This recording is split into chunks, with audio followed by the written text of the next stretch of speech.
કેમ છો મિત્રો? Good morning. મારી જે ફર્મ છે એનું નામ છે વીર સ્ટોક્સ. અને વીર કોઈ મારા છોકરાનું કેવું કશું નામ નથી, એનું ફૂલ ફોર્મ પણ આપેલું છે, valuable important stocks for my clients, my relatives. આપણે ચાર્ટની મેથડ જોઈશું. લાઇન ચાર્ટ છે, કેન્ડલસ્ટિક ચાર્ટ છે અને બાર ચાર્ટ છે. શેરના ભાવમાં જે વધઘટ થાય એને આપણે ગ્રાફિકલી જોવું હોય તો કઈ રીતે જોઈ શકાય એની આ 3 મેથડો હોય. પછી એક ડાઉ થિયરી છે, ડાઉ જોન્સ ઇન્ડેક્સ, જે અમેરિકાનો મેઇન ઇન્ડેક્સ કહેવાય. તે જેના નામ પર શરૂઆત થઈ તે ભાઈએ જે મેથડ અપનાવેલી એમને તે ટાઈમે એ લોકોના લોકલ પેપરમાં જે કંઈ આર્ટિકલ્સો લખેલા હતા એના પર એક આખી થિયરી બની. ઇટ્સ કોલ્ડ ડાઉ થિયરી. પછી આપણે સપોર્ટ અને રેઝિસ્ટન્સ એટલે કે ડિમાન્ડ અને સપ્લાય મેથડ કઈ હોઈ શકે, કઈ રીતે જોઈ શકાય આપણે તે જોઈશું આપણે. પછી ટ્રેન્ડ લાઇન, વર્ટિકલ લાઇન અને મૂવિંગ એવરેજની મેથડો જોઈશું કે સપોર્ટ રેઝિસ્ટન્સ આપણે આ 3 રીતથી જોઈશું.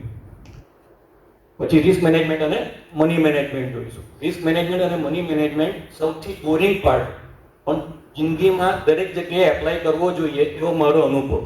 અને સ્ટોક માર્કેટમાં ખાસ રિસ્ક મેનેજમેન્ટ, મની મેનેજમેન્ટ હોવું જ જોઈએ. એ હું 100% માટે તમને ગેરંટીથી કહી શકું કે એના વગર શક્ય જ નથી. લાઇન ચાર્ટ જોઈશું આપણે. રોજ શેર ઓપન થાય ને એટલે 4 ભાવ બને. એમાં ઓપન એટલે પહેલો જે પ્રાઇસ હોય, હાઈએસ્ટ ભાવ, લોએસ્ટ ભાવ અને છેલ્લો ક્લોઝ પ્રાઇસ હોય તે. એ 4 પ્રાઇસથી એક કેન્ડલ બને. અને 4 પ્રાઇસને આપણે ખાલી ક્લોઝ જ કન્સિડર કરીએ અને એનો જો ગ્રાફ બનાવીએ તો એ રોજે રોજના ક્લોઝ આપણે પ્લોટ કરતા જઈએ કે આ ભાવે ક્લોઝ થયું, આ ભાવે ક્લોઝ થયું, આ ભાવે ક્લોઝ થયું. અને પછી દરેકને આપણે ડ્રો કરીએ તો જે ગ્રાફ બને તે લાઇન ચાર્ટ બને. એક આ રીતનો તમને જોવા મળે કે દરેક દિવસના ક્લોઝિંગ પ્રાઇસને, ડોટને આપણે એકબીજા સાથે કનેક્ટ કરી દીધા છે. એની પર આ રીતે સ્ટડી પણ એપ્લાય કરી શકીએ આપણે. આમાં કોઈ સવાલ કોઈને? કઈ કન્ફ્યુઝન? નહીં સમજ પડે એવું? પછી બાર ચાર્ટ અને કેન્ડલસ્ટિક ચાર્ટ. આમાં જે 4 પાર્ટ હોય રોજે રોજના ભાવના વધઘટના, એ 4 પાર્ટ આમાં આવે. ઓપન પણ આવે, હાઈ પણ આવે, લો પણ આવે અને ક્લોઝ પણ જોવા મળે. પેલી બાજુ જે બાર ચાર્ટ છે, લેફ્ટ હેન્ડ સાઈડ પર ઓપન પ્રાઇસ હોય અને રાઈટ હેન્ડ સાઈડ પર ક્લોઝ પ્રાઇસ હોય. ઉપરમાં ગ્રીન જોશો તો લેફ્ટ હેન્ડ સાઈડ પર ઓપન પ્રાઇસ નીચે છે અને રાઈટ સાઈડ પર ક્લોઝ પ્રાઇસ ઉપર છે. ઓપન કરતા ક્લોઝ ઉપર તો એ પોઝિટિવ દિવસ કહેવાય અને ઓપન કરતા ક્લોઝ નીચે તો એ નેગેટિવ દિવસ કહેવાય. પોઝિટિવ દિવસ હશે આપણે એને ગ્રીન તરીકે જોઈશું, નેગેટિવ હશે તો રેડ તરીકે આપણે જોઈશું. આ કંઈક તમારો કેન્ડલસ્ટિક ચાર્ટ બને. આમાં જોઈને ખ્યાલ આવે કે હાઈએસ્ટ પ્રાઇસ શું હશે, ઓપન શું હશે, ક્લોઝ શું હશે?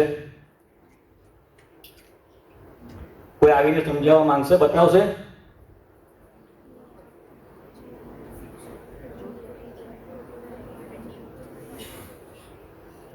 તમારામાંથી કોઈને? જો આ ગ્રીન કેન્ડલ છે, ઓપન અહીંયા ગણાય, ક્લોઝ અહીંયા ગણાય. આ લોએસ્ટ લો પ્રાઇસ તે દિવસનો, હાઈએસ્ટ હાઈ પ્રાઇસ તે દિવસનો. હવે કઈ કન્ફ્યુઝન? તમારામાંથી કોઈ એક જણ આગળ આવો. ચલો, તું આવી જા દીકરા, આવો આવો. હા હા, તમને આમાં બતાવો કે ઓપન ક્યાં છે. આમાં ઓપન ક્યાં છે, ક્લોઝ ક્યાં છે? હા બતાવો આંગળી મૂકીને. હા, પછી ક્લોઝ. હા, લોએસ્ટ પ્રાઇસ. હા, અને હાઈએસ્ટ પ્રાઇસ ઉપર. Very good.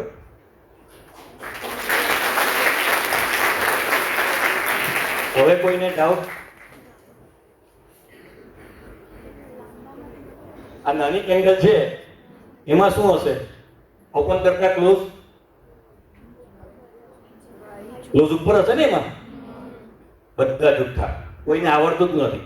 કલર કયો છે કેન્ડલનો? તો ઓપન કરતા ક્લોઝ ક્યાં આવ્યું? હા,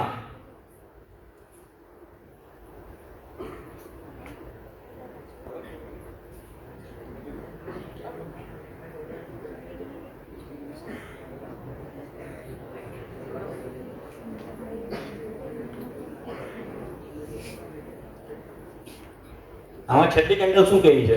last left hand side, right hand side પર તમારામાંથી કોઈ છોકરીઓમાંથી?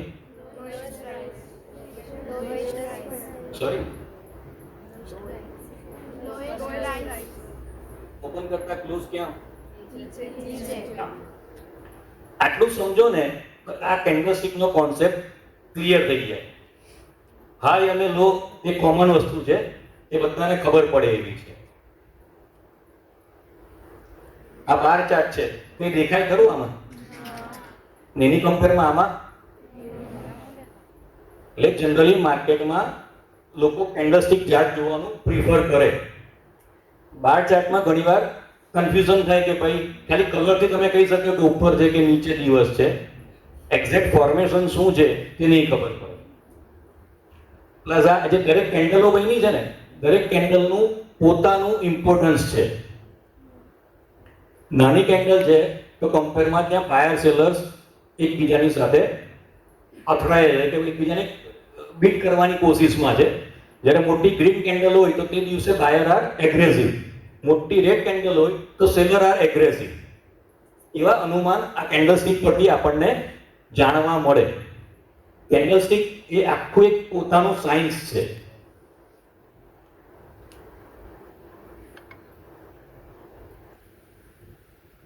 આમાં કોઈને કઈ સવાલ? બધાને આવડી ગયું? સમજ પડે બધાને? આવો ભાઈ, આવો.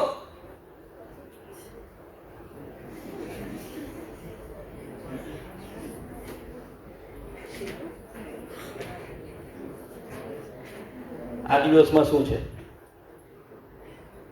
ક્લોઝિંગ. આમાં શું છે ક્લોઝિંગ?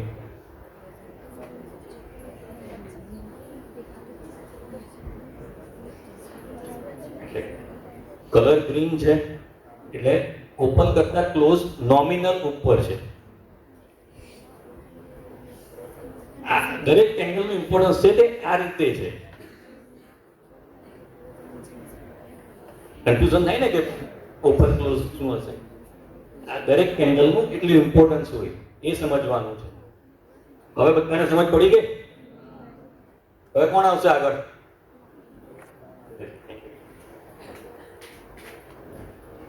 કોઈને આવવું છે?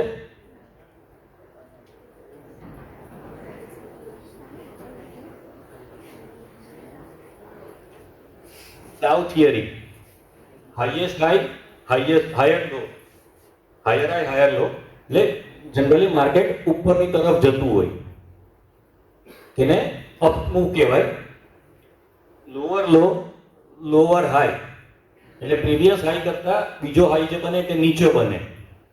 પ્રીવિયસ લો હોય તેના કરતા આ વખતે લો નીચે બને એટલે એને લોઅર હાઈ, લોઅર લો, લોઅર હાઈ કહેવાય. એ ડાઉન માર્કેટ થાય. સાઇડવેઝમાં નવા હાઈ બને તો ત્યાંથી નીચે આવે, નવા લો બને તો ત્યાંથી ઉપર જાય, કોઈ ક્લિયર ટ્રેન્ડ ના હોય, એને સાઇડવેઝ માર્કેટ કહેવાય. અને આ બધાની સાથે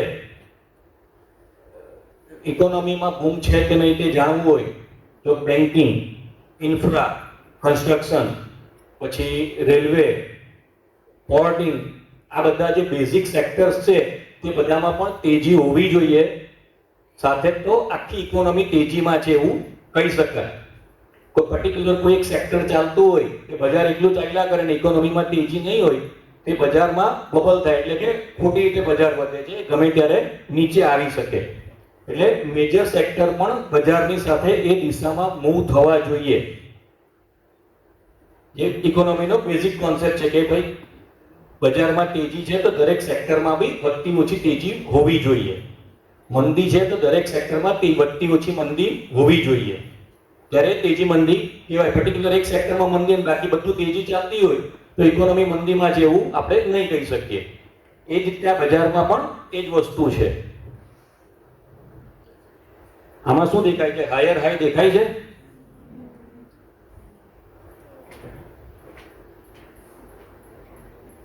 આ હાઈ પડ્યો, આના કરતા હાઈ ઉપર છે, આના કરતા લો ઉપર, ફરી નવો હાઈ, ફરી ઉપર હાઈ, નવો હાઈ, ઉપર લો, નવો હાઈ, ઉપર લો, નવો હાઈ, ઉપર લો. કન્ટિન્યુ જુઓ, ચાલે છે.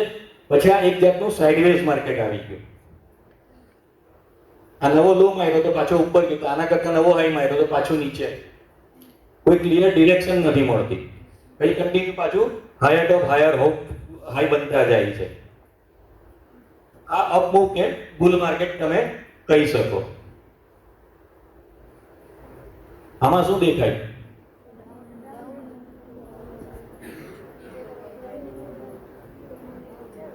લોઅર હાઈ લોઅર લો બનતા જાય છે, કન્ટિન્યુ ડાઉનવર્ડ સાયકલ. તો આ ડાઉનવર્ડ મૂવમેન્ટ છે. તમે જો ઉપરથી જે ડાઉન મૂવ શરૂ થયો, પછી આ પાછો એક સાઇડવેઝ માર્કેટ આવ્યું, પછી નવો ડાઉન મૂવ આવ્યો. એટલે તેજી કોઈ એક સિંગલ દિશામાં આવી તો નથી ચાલતી, કે મંદી કોઈ એક સિંગલ દિશામાં નથી ચાલતી. વચ્ચે કોન્સોલિડેશનના પીરિયડ્સ આવતા હોય છે. આ સાઇડવેઝ છે, કોઈ ડિરેક્શન છે નહીં ઉપરની કે નીચે.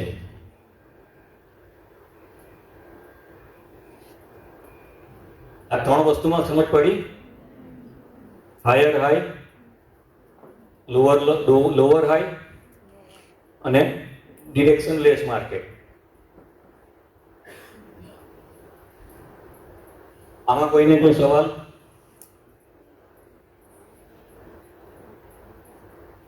બધાને ક્લિયર?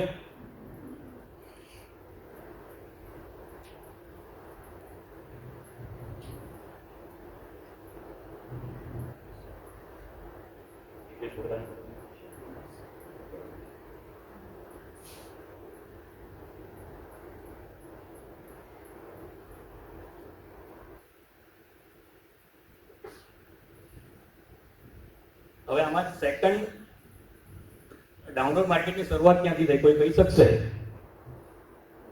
ક્યાંથી એનું કન્ફર્મેશન મળ્યું કે આણે પાછી નીચે સાઈડની જર્ની શરૂ કરી છે?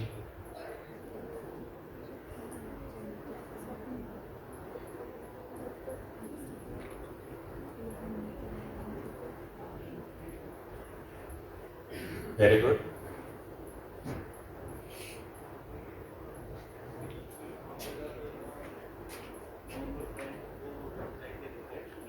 પછી સાઇડવેઝ થોડાક ટાઈમ માટે રહ્યું અને પછી અહીંયાથી એણે ચાલુ કર્યું તો પછી ડાઉનવેઝ થી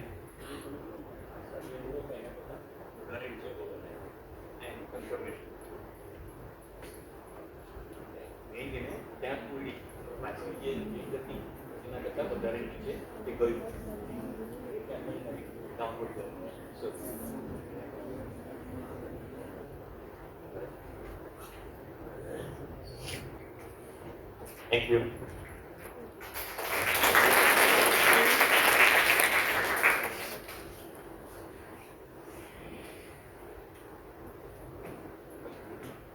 આમાં આ કેન્ડલમાં એવું લાગે કે બ્રેકઆઉટ આવી ગયું છે, નવી તેજી શરૂ કરશે. આટલી મોટી ગ્રીન કેન્ડલ છે. આ બધા ટોપ એને ક્રોસ કરી રાખજો. નથી આ કે જો ઉપર ગયા પછી પાછું તરત એ રેન્જમાં જ આવી ગયું છે.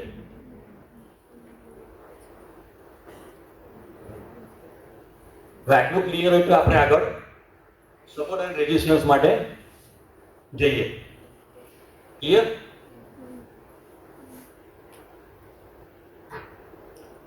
Trend line support, vertical support અને મૂવિંગ એવરેજ સપોર્ટ, આ ત્રણ સપોર્ટ આપણે જોઈશું.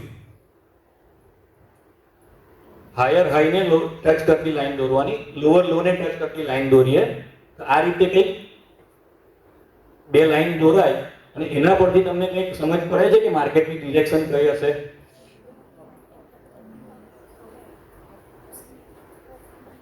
ચોક્કસ અપ હું આને એક રેન્જ કહીશ. અપસાઇડ પણ એક રેન્જમાં એક ચેનલમાં જ કામ કરે છે. ક્લિયર અપસાઇડ બ્રેકઆઉટ નથી. ઓવરઓલ ટ્રેન્ડ પોઝિટિવ કહી શકીએ આપણે.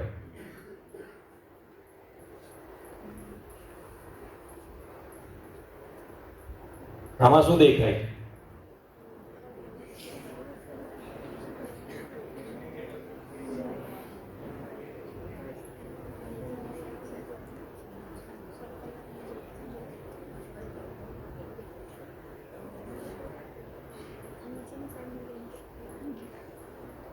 કોણ સમજાવશે આવીને?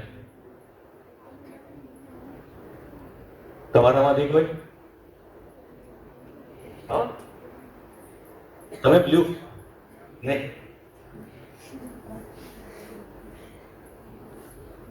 છોકરાઓ એકાદ જણ આવો આવો.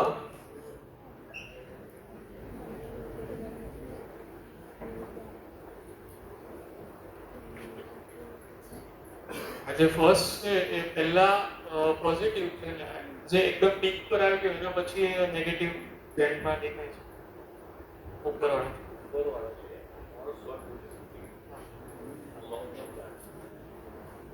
ચાર્ટને બે રીતે પણ આપણે જોઈ શકીએ.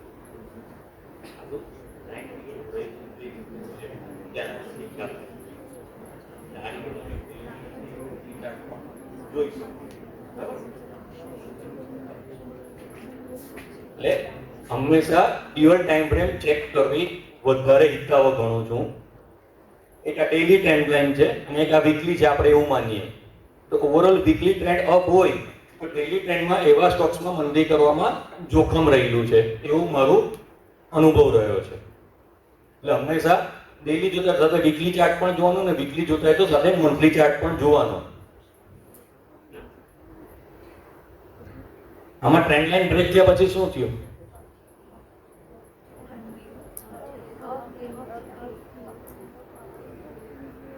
બોલો બોલો, ત્યાંથી બોલો.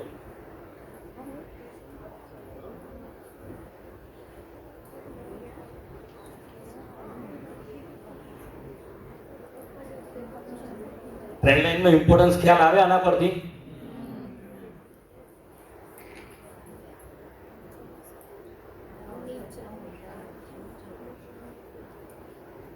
બજારનું ડિરેક્શન ચેન્જ થાય છે એ ટ્રેન્ડ લાઈન પરથી ખબર પડે આપણને.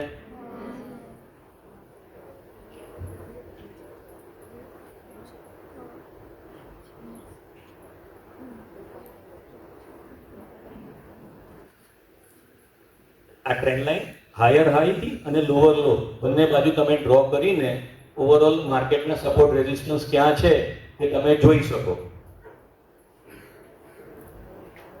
ધારો કે કોઈ માણસ અહીંયા ઘડી શોર્ટ કરે છે કે ભાઈ રેઝિસ્ટન્સ છે તો એ સારો ટ્રેડ કહી શકાય કે લો રિસ્ક થી એને મોટા પ્રોફિટની શક્યતાઓ હતી.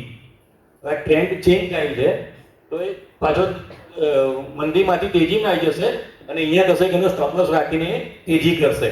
તો નાના સ્ટોપ લોસથી મોટા રાઇઝની આપણને પ્રોબેબિલિટી અહીંયાથી સમજ પડે. શેર બજારમાં કામ કરો ને એટલે રિસ્ક છે અને છે જ. એને કઈ રીતે ઓછું કરી શકીએ આપણે અને રિવોર્ડને કઈ રીતે વધારી શકીએ તેનું કામ કરવું ત્યાં ટેકનિકલ એનાલિસિસ તમને કરીને આપી શકે.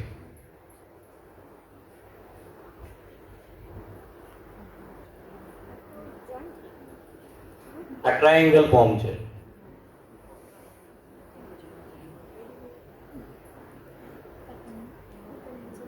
હાઈ લોઅર બનતા હતા અને લો બધા હાઈ બનતા હતા.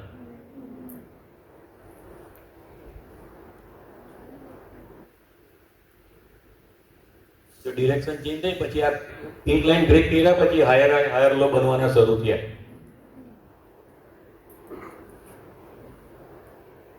એટલે મેઇન માર્કેટની પાછી તેજીની શરૂઆત તમે અહીંયાથી બિલકુલ બોટમ પરથી પકડી શકો.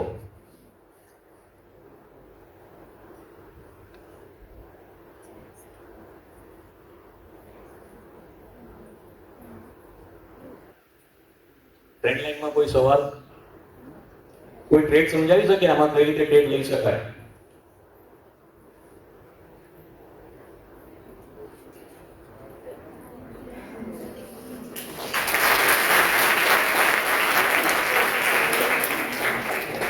એકચ્યુઅલી પ્રોગ્રામ આપણા માટે છે, છોકરાઓ માટે છે, તો તમારે શું કે વધારે પાર્ટિસિપેટ કરવું જોઈએ. પણ કેવું છે કે મારે પાર્ટિસિપેટ કરવાની જરૂર પડે છે, રાઈટ? તમે જોઈ શકો ટ્રેન અપ ટ્રેન છે, આ તમે જોઈ શકો ને, અપ ટ્રેન સીધો ઉપર જાય છે. સરે જે રીતના કીધું કે ટ્રાયંગલ બન્યો, ટ્રાયંગલ બન્યા પછી સરે એવું કીધું કે માર્કેટની અંદર આપણને ચાન્સ મળે કે ઓછા રિસ્કે આપણને વધારે પૈસા મળી શકે, રાઈટ? તો કોઈ પર્સન વેઇટ કરતો હોય નાવ આ ટ્રાયંગલ એની બ્રેક થાય છે, દેખાય છે? 3 કેન્ડલ ગ્રીન હા કે ના? તો નાવ ત્યાર પછી કન્સલ્ટેશન લીધો આટલો ભાગ. તો નાવ યુ કેન સી કે અહીંયા કરી તમે સ્ટોપ લોસ મૂકી શકો ને, અહીંયા તમે પરચેસ કરી શકો. તો આ રીતના ટ્રેડ લઈ શકાય.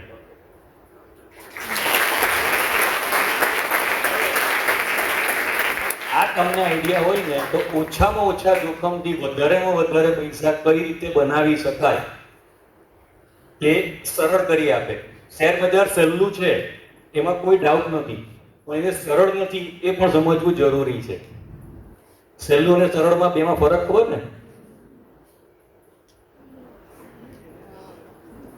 એટલે આપણને બધાને ખબર છે કે શેર બજાર સહેલું છે, પણ છતાં પૈસા કમાવાનું અઘરું છે. એમાં એને સરળ બનાવવું પડે. આ સરળ બનાવવાની આ બધી રીતો છે.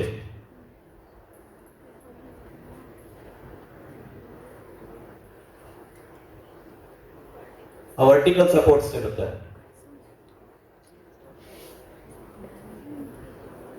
આમાં તેજીની શરૂઆત ક્યાંથી થશે?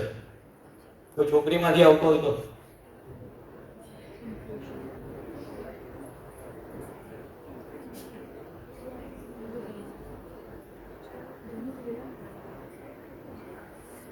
આગળથી કોઈ શેર બજાર કરવું જ નથી.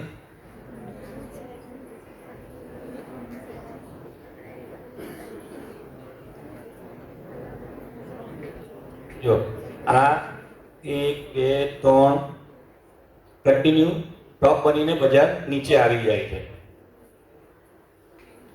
એટલે જ્યાં સુધી આ હાઈ નથી કૂદતો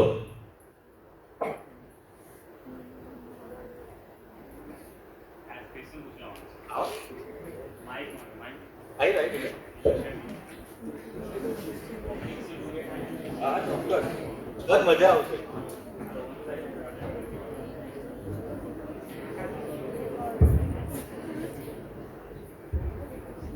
આમાં પીવટ પોઈન્ટ નો એક ઇન્ડિકેટર આવે છે, તો પીવટ પોઈન્ટ ના ઇન્ડિકેટર થી આપણે કઈ રીતે અનુમાન લગાવી શકાય, ટ્રેડ લઈ શકાય?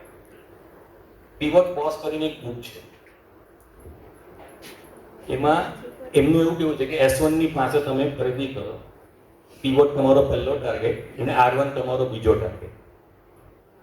હું એનું ઇન્ટરપ્રિટેશન જુદી રીતે કરું છું કે ગઈકાલના પીવટ કરતા આજનો પીવટ ઉપર છે, ગઈકાલના R1 કરતા આજનો R1 ઉપર છે, તો પીવટની નજીકથી તમે બાઇંગ કરી શકો. એના માટે કેન્ડલનું કન્ફર્મેશન જોઈએ. આજે દરેક કેન્ડલો બને છે ને, આ દરેક કેન્ડલ ત્યાં કયા લેવલ પર બને છે ને એનું પણ એટલું જ ઇમ્પોર્ટન્સ છે. ગઈકાલ કરતા આજનો પીવટ ઉપર છે, ગઈકાલના કરતા આજનો R1 ઉપર છે, તો ઓવરઓલ ટ્રેન્ડ બુલિશ છે. તો પીવટના સ્ટોપ લોસથી તમે R1 R2 ના ટાર્ગેટથી કામ કરી શકો. ત્યાં કેન્ડલ સ્ટિકની એક આખી બુક છે, હું કેતનભાઈને મોકલી આપીશ, એમની પાસેથી તું કલેક્ટ કરી લેજે. એમાં દરેક કેન્ડલનું શું ગણિત છે તે એક્સપ્લેન કરેલું છે. એ કેન્ડલો કયા લેવલ પર બને છે એ જો તમે પ્રોપર લેવલ દોરીને ત્યાં એને પકડી શકો તો તમારું પ્રોબેબિલિટી 70% વિનિંગની બની શકે છે. અને રિસ્ક રિવોર્ડ તમારી ફેવરમાં આવવાના ચાન્સીસ બ્રાઇટ થઈ જાય. વિનિંગ પ્રોબેબિલિટી 40% પણ હશે ને તો પણ ચાલશે, પણ રિસ્ક રિવોર્ડ તમારા સ્ટ્રોંગ હોવા જોઈએ. હું 40% વિનિંગ રેટ પર કામ કરું છું. હું 10 રૂપિયા આપીને 44-45 રૂપિયા દરેક ટ્રેડમાં લઉં. આપવામાં હું 10 રૂપિયા, કંજૂસનો બી કંજૂસ. એટલે એવરેજ મારી લોસ 10% અને એવરેજ પ્રોફિટ મારો 44-48%. રિસ્ક રિવોર્ડ આ બજારનું સૌથી અગત્યનું પાસું. અને કોઈ પણ એક જ મેથડ પર, એક જ સિંગલ મેથડ પર જ કાયમ ટ્રેડ કરવાના, બાજુવાળાને બીજી મેથડ આવડે છે ને એ બીજા પર કરે છે ને વધારે સારું છે. તમારી કોઈ ગર્લફ્રેન્ડ હોય ને બાજુવાળાની ગર્લફ્રેન્ડ હોય, બંને સરખી દેખાય કોઈ દિવસ, બંને સરખી સુંદર હોય કોઈ દિવસ, તમને ગમે તો તમારી મહારાણી ને બીજા ભાઈને ગમે તેની મહારાણી. એટલે આપણને જે સિસ્ટમ ફાવતી હોય, આપણા સાયકોલોજી સાથે જે સિસ્ટમ સેટ થતી હોય એ જ સિસ્ટમ આપણે પકડીને એના માટે કામ કરશું તો આપણને એના સારા નરસા પાસા ખબર પડશે. ક્યાં ટ્રેડ લેવા, ક્યાં ટ્રેડ નહીં લેવા એ તમે તમારી રીતે જાતે નક્કી કરી શકશો. કે કોઈ પણ એક જ સિસ્ટમને હંમેશા ફોલો કરવાનું રાખજો. પીવોટ પણ સારી જ વસ્તુ છે. તમે એને કોન્સ્ટન્ટ પછી એમાંથી બદલાઈને બીજામાં ને બીજાથી બદલાઈને ત્રીજામાં એવું નહીં કરતા, નહીંતર કોઈ દિવસ બજારમાંથી કમાશો નહીં. શેર બજારની એક પણ મેથડ એવી નથી કે જે હું નથી શીખ્યો અને છતાં આટલા સિમ્પલ પરથી જ મારા પૈસા બને. તમે કહો તો હું ઇલિયટ વેવ કરી આપું, તમે કહો તો હું તમને WD ગેન કરી આપું, તમે મને કહો તો હું રેન્કો ચાર્ટ કરી આપું, તમે મને કહો તો હું રેન્જ બાઉન્ડ ચાર્ટનું કરી આપું, એગી ચાર્ટ કરી આપું, હાઈકી નસાઈ કરી આપું. આ બધી મેથડો મને આવડે છે, પણ છતાં આટલી જ સિમ્પલ મેથડથી પૈસા બને છે.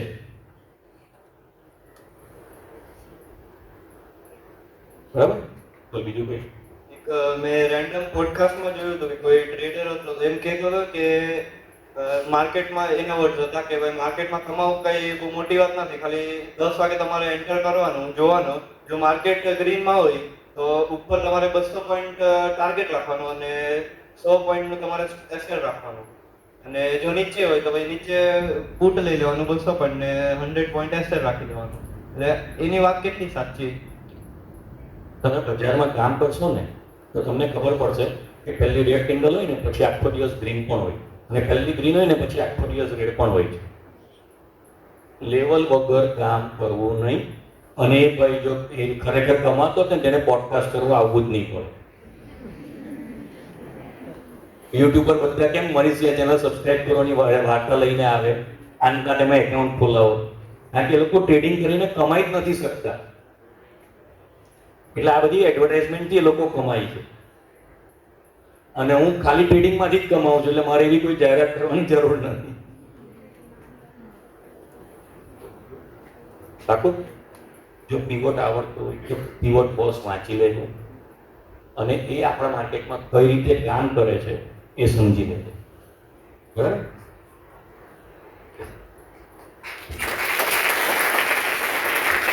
ખરેખર છોકરાનું નોલેજ સારું છે.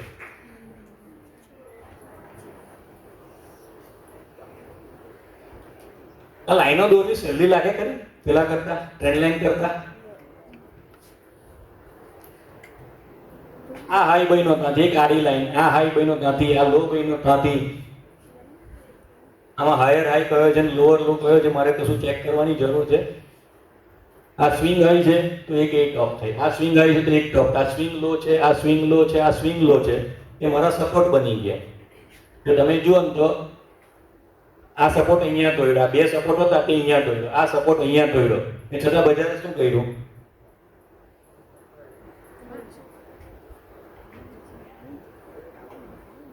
લાવો ફોલ્સ બ્રેકડાઉન બ્રેકઆઉટ પણ આવી શકે. એટલે લેવલ વગર કામ કરવું નહીં અને સ્ટોપ લોસને હંમેશા ફોલો કરવો. માર્કેટ સુપ્રીમ છે અને સુપ્રીમ જ રહેશે. વોરેન બફેટનું તો બધાએ નામ સાંભળ્યું હશે. એ માણસે જેટલી જિંદગીમાં નુકસાની કરી હશે ને, તમારા બધા આખી જિંદગીનું ટોટલ મારશો ને તેટલું કમાઈ નહીં શકશો. એ માણસ 10માંથી 3 જ શેરમાં કમાઈ જેવું કહેવાય. મેં 3માં એ 1000% રિટર્ન લે. મેક્સિમમ લોસ શું થશે? 100% લોસ જશે. અને જે 3માં 1000% રિટર્ન આવે તે કેટલું આવશે? એકમાં જ નીકળી જાય ને, બાકી બે તો કમાણી ઘરમાં આવે આપણને. આ રિસ્ક રિવોર્ડ.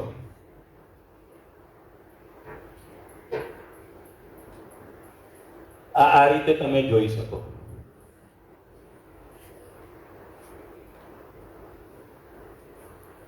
આ એક મેથડ પર પણ કામ કરીને કમાવાવાળા લોકો મારી ધ્યાનમાં છે અને 20-20 વર્ષથી આ જ મેથડ પર કામ કરીને કમાય છે. ખાલી સપોર્ટ રેઝિસ્ટન્સ જ.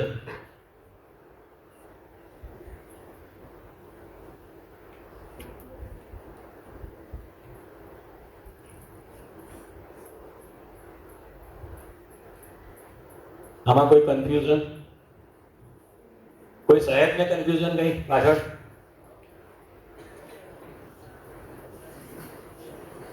કોઈ નથી આવ્યો?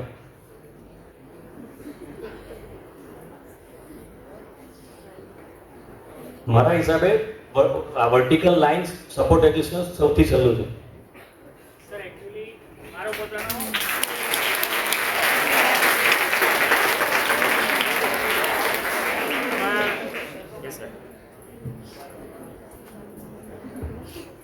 સેશન આપણે સર ટેકનિકલ એનાલિસિસ પર છે. તમારે ખ્યાલથી કદાચ મારો ને બેઠેલા બધાનો એક કોમન સવાલ હશે ઇક્વેશનને છોડીને કે સર કોઈ શેર હું પરચેસ કરું છું, હું લઉં છું, જે કહ્યું હું ખરીદું એટલે તરત જ નીચે આવે છે અને પછી થોડો ઘણો પ્રોફિટ દેખાય હું વેચી દઉં, હું વેચ્યું પછી બહુ જ ઉપર જાય છે. તો આ બંનેમાં ખરીદ્યા પછી નીચે આવે અને વેચી દીધા પછી ઉપર જાય, એમાં ટેકનિકલ એનાલિસિસ કરી શકે તો કઈ રીતે? તમે યોગ્ય લેવલ પર પર્ટિક્યુલર સપોર્ટ રેઝિસ્ટન્સ, તમને ટ્રેન્ડ લાઇન ફાવે કે હોરિઝોન્ટલ વર્ટિકલ ફાવે, જે ફાવતું હોય તે મેથડ પર ત્યાં શું કેન્ડલ સ્ટિક પેટર્ન બને છે એ જોઈને કામ કરશો, તમારી 70% તમારી પ્રોબ્લેમનું સોલ્યુશન ત્યાં તમને મળી જશે અને 30% એ રહેવાનું તમારું નહીં મારું પણ રહે. પણ વસ્તુ એક જ છે કે તમે 10 રૂપિયાના લોસ માટે ઉભા રહ્યા છો તો એટલીસ્ટ 30-40 રૂપિયાનું પ્રોફિટ હોવું જોઈએ. તમારા બાય સેલના પોતાના નિયમો હોવા જોઈએ. તમે બાય સેલ કરો છો કોઈ પણ તો કોઈ પોતાનો નિયમ ખરા કે આટલું કન્ફર્મેશન હોય તો જ મારે બાય કરવાનું, બાકી મારે બાય કરવું નહીં? એવી કોઈ મેથડ ખરી તમારી કે અડસટ્ટે જે ગયું તે લઈ લીધું? સરની તો લગભગ નથી, મને ખબર છે ત્યાં.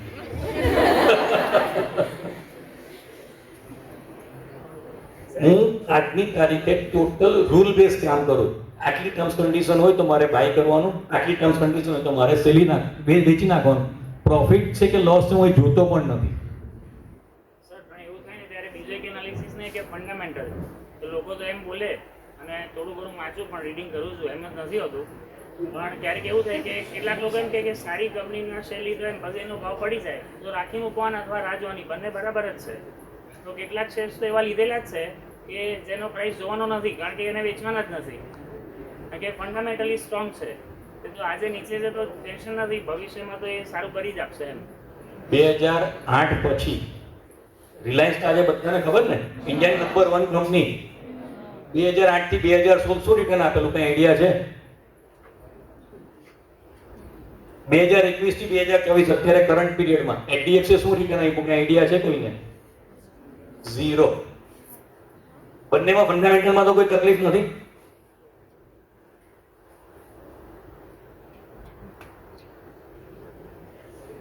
એટલે એટલું ફંડામેન્ટલ ખરાબ છે એવું નથી કહેતો હું, ફંડામેન્ટલી કરવું જોઈએ, પણ ટેકનો ફંડા કરશો ને તો તમારી એન્ટ્રી વધારે સારી થશે.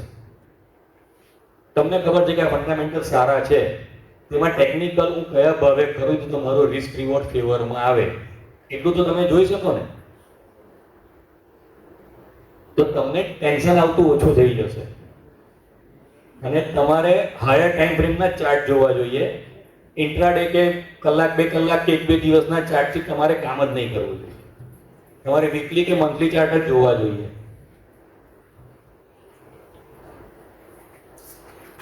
તમારું થાય છે એવું નહીં બીજા પછી મારા બી શેર નીચે જાય એટલે આપણે જ નથી એમ. સર એક જ મિનિટ આપણે સર મેં એવું વાંચેલું અથવા સાંભળેલું છે કે ફંડામેન્ટલ જે હોય વોટેવર એ જે કંઈ બી હોય માર્કેટમાં કંપની જે રીતના મૂવ કરતી હોય, પ્રોફિટ કરતી હોય, લોસ કરતી હોય, બટ એ બધી જ વસ્તુ આપણને ચાર્ટમાં દેખાય છે. 100%. That's why કે આપણે ફંડામેન્ટલ કરતા ટેકનિકલ પર વધારે બેઝ રહેવું જોઈએ. હ્યુમન બિહેવિયર દુનિયામાં ગમે એટલો મોટો ઇવેન્ટ થવાનો હશે, ચાર્ટ ઉપર બધું 3 મહિના 6 મહિના પહેલા આવે અને આવે. હું રિલાયન્સના રિઝલ્ટના આગલે દિવસે સાંજે કહી દઉં કે કાલે એનો શેર પડશે કે વધશે, એ શું જાહેરાત કરશે મને નથી ખબર. રિલાયન્સ જેટલી જાયન્ટ કંપનીનું પણ તમે સચોટ એનાલિસિસ કરી શકો એના રિઝલ્ટના આગલા દિવસે પણ.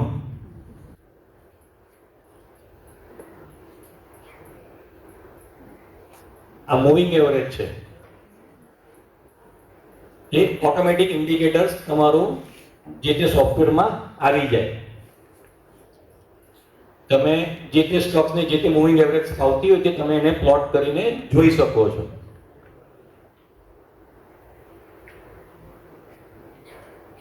આવા મૂવિંગ એવરેજના ક્રોસ ઓવર પર તમે બાય કરી શકો અને જે ઉપરની લાઈન જાય છે એનો તમે સ્ટોપ લોસ રાખીને પણ કામ કરી શકો.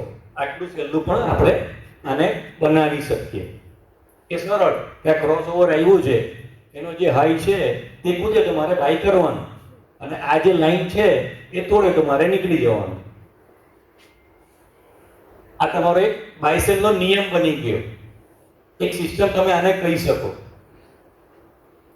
કે ભાઈ આ ટર્મ્સ કન્ડિશન થાય તો મારે બાય કરવાનું, આ ટર્મ્સ કન્ડિશન થાય તો મારે વેચી નાખવાનું.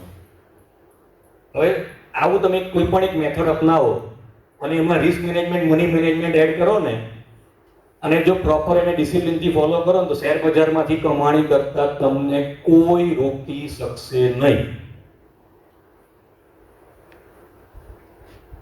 શેર બજારમાં કમાણી અઘરી છે, એને સહેલી બનાવી હોય તો નિયમ બનાવો અને નિયમને આંખ બંધ કરીને ફોલો કરવાના. ભાઈ નિયમો ટેસ્ટિંગ થયેલા હોવા જોઈએ, પ્રેક્ટિસ કરેલા હોવા જોઈએ કે એમાં ભૂતકાળમાં એણે શું રિટર્ન આપ્યા છે, ખરેખર પ્રોફિટેબલ હતા ખરા. જો ભૂતકાળમાં પ્રોફિટેબલ નથી તો ભવિષ્યમાં પ્રોફિટેબલ થાય તેની શું ગેરંટી આપણી પાસે. એટલે એવી સિસ્ટમો, પ્રેક્ટિસ વગરની સિસ્ટમ ઉપર કામ કરવું નહીં. અનુમાન લગાવીને જો બજારમાં કમાવાતું હતું ને તો આપણે કોઈ ભણતા બી નહીં હતા, બધા શેર બજારમાં જ કામ કરતા હતા, કોઈ બીજા ધંધા ચાલતે જ નહીં. એટલે અનુમાનથી મને લાગ્યું ને મેં કર્યું એવા કોઈ એનાથી બજાર ચાલતું નથી અને એમાં કોઈ રીતે પૈસા કમાવાતા નથી. એટલે 90% લોકો શેર બજારમાં નુકસાન કરે છે. શેર બજારમાં કેટલા ટકા લોકો નુકસાન કરે? 90% લોકો. એટલે સહેલું છે પણ સરળ નથી કે અહીંયાથી ખબર પડે આપણને.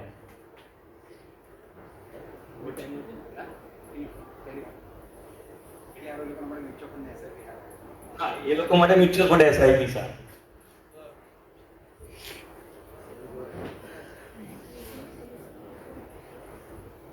સર ઈએમએ નું એવું સાંભળ્યું છે કે કેન્ડલ સ્ટિક ને જો એ ઉપરથી બ્રેક કરે તો પછી નેક્સ્ટ કેન્ડલ થી નીચે રેલી આવે અને નીચેથી જો કેન્ડલ સ્ટિક ને બ્રેક કરે તો ઉપરની રેલી આવે.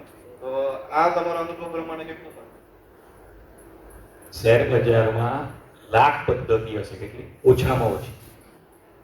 તમારી સાયકોલોજી સાથે કઈ સેટ થાય છે એ તમારીથી વધારે સારી રીતે કોઈ સમજી શકશે નહીં. એટલે તમારું હું કોપી નહીં કરી શકું, મારું તમે કોપી નહીં કરી શકશો.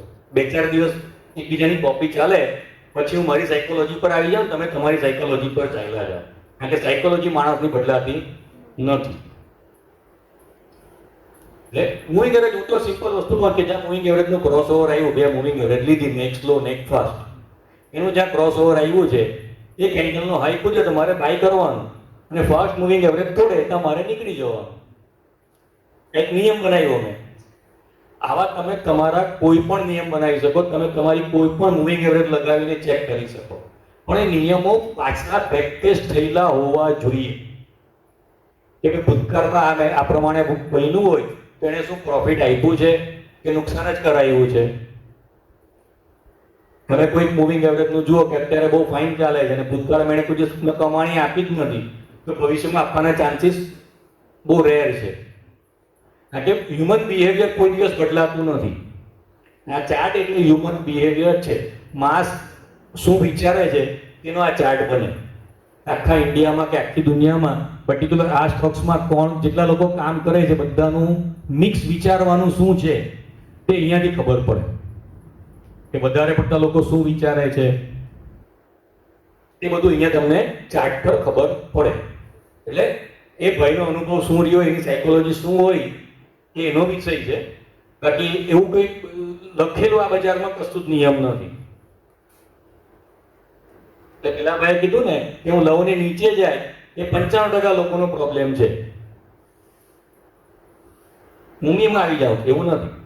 મારો બી ભૂતકાળ એ જ હતો. પણ મેં બાયસેલ નિયમો બનાવ્યા, એના ભૂતકાળના 10 વર્ષના ડેટા ચેક કર્યા, દર 2 વર્ષ, દર 3 વર્ષ, અને એમાં જોયું કે હા આ રીતની કેલ્ક્યુલેશન હોય તો આ કમાઈને આપે છે,